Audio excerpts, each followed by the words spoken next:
સુરેન્દ્રનગર મનપા દ્વારા દર 3 દિવસે શહેરીજનોને પીવાનું પાણી આપવામાં આવે છે। શહેરનો ધોળીધજા ડેમ પૂરતો ભરેલો હોવા છતાં પણ હજુ સુધી છેવાડાના વિસ્તારમાં લોકોને પીવાનું પાણી મળતું નથી, જેથી મહિલાઓ પીવાના પાણી માટે વલખા મારતી જોવા મળી રહી છે।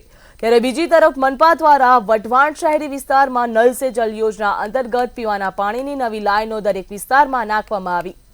લાઈનો નાખ્યા બાદ લોકોના ઘર સુધી હજુ પણ કનેક્શન જોડાણ ન આપ્યું હોવા છતાં પણ પાણી ચાલુ કરાતા પીવાના પાણીનો વેડફાટ થઈ રહ્યો છે, પરંતુ લોકોના ઘર સુધી આ કનેક્શન જોડાણ નહીં આપતા રોજ લાખો લીટર પાણીનો વેડફાટ થઈ રહ્યો છે।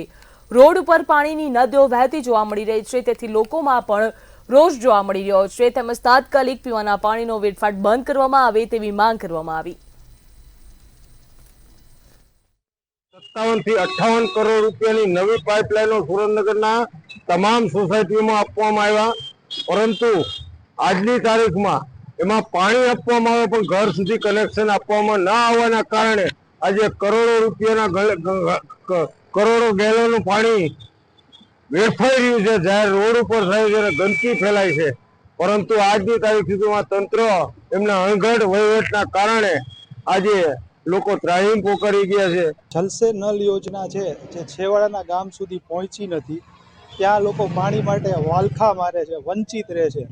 અને અમારે આ વઢવાણ સુરેન્દ્રનગરની તંત્ર જળ સે નળ યોજનાની કનેક્શન ઘર સુધી પહોંચાડી નથી શક્યું અને પાણીનો વ્યય અને વેડફ થાય છે।